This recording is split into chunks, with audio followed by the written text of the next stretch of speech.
to vote in the poll that is located on our community tab here for your choice of our next book synopsis. As always, I have narrowed down the choices to 5 books, and they're written by some of my very favorite true crime authors. You have 2 choices that are by the same author. However, everyone knows that I am very partial to the outstanding author John Glatt. He is one of the most polite and genuine people that I have ever had the pleasure to speak with. And he appreciates my synopsis and reviews of his amazing books. And yes, he does listen to them. So please take the time to listen to the video here and then go vote on your choice. This poll will run for 1 week. It will end next Sunday night. And of course, the book with the most votes will be our next synopsis. So without further ado, let me give you a feel of each book that's in the poll. After this video, do not forget to go and vote. And I want to thank you all so much for your support to the channel. Each and every one of you are so very much appreciated. And I'm looking very forward to seeing your choices as this week goes on. Thank you so much. Now, let's get into these books.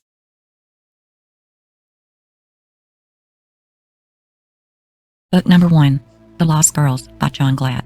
These 3 girls were held in brutal captivity, and they managed to make it out alive. This is their story. The Lost Girls were Michelle Knight, Amanda Berry, and Gina DeJesus, 3 innocent young women who were kidnapped, imprisoned, and repeatedly molested and beaten in a Cleveland home basement for over a decade by a depraved man named Ariel Castro. Their incredible escape in May of 2013 made headlines all over the world. In this up-close and personal account, including exclusive interviews with Castro's family members, secret girlfriend, neighbors, and others, Glatt reveals what it was like as Michelle, Amanda, and Gina waited, bound and chained to be found. This story is shocking and heartbreaking. The Lost Girls is a true crime tale that no reader will soon forget. Book number 2, Are You There Alone? The Andrea Yates Story by Suzanne O'Malley. As a journalist, Suzanne O'Malley began covering the murders of Noah, John, Paul, Luke, and Mary Yates hours after their mother, Andrea Yates, drowned them in their suburban Houston home in June of 2001. Over 24 months, the author interviewed or witnessed the sworn testimony of more than 100 participants in this drama, including Andrea herself, her husband, Rusty Yates, and their families, the attorneys, the personnel of the Harris County District Attorney's and Sheriff's Office, medical staff, friends, acquaintances, and expert witnesses. The author argues that under less extraordinary circumstances, a mentally ill woman would have been quietly offered a plea bargain and sent to an institution under court supervision. But on March the 12th, 2002, Andrea Yates was found guilty of the murders of 3 of her 5 children.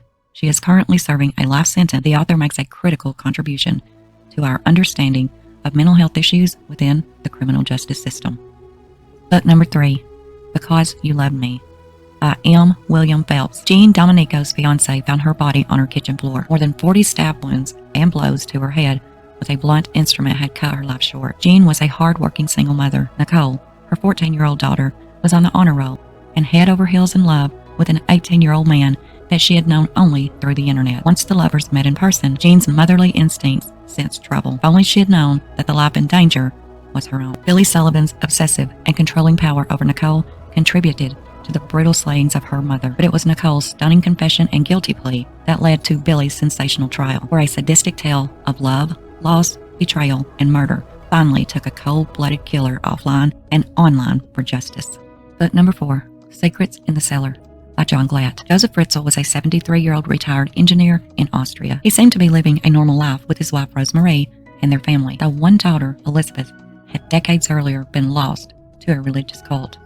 Throughout the years, 3 of Elizabeth's children mysteriously appeared on the Fritzl's doorstep. Joseph and Rosemarie raised them as their own, but only Joseph knew the truth about Elizabeth's disappearance. For 27 years, Joseph had imprisoned and molested Elizabeth in his man-made basement dungeon, along with soundproof paneling and code-protected electric locks. There, she would eventually give birth to 7 of her own father's children. 1 died in infancy, and the other 3 were raised alongside Elizabeth, never to see the light of day. Then, in 2008, one of Elizabeth's children became seriously ill and was taken to the hospital. It was the first time this 19-year-old girl had ever gone outside, and soon, the truth about her background, her family's captivity, and Joseph's unspeakable crimes would come to light. Book number 5, Terror by Night by Terry Caffey. In one evening, Terry Caffey lost everything. His wife Penny and his sons Matthew and Tyler. They were all brutally murdered. His home was burned to the ground, and his 16-year-old daughter Erin was in jail,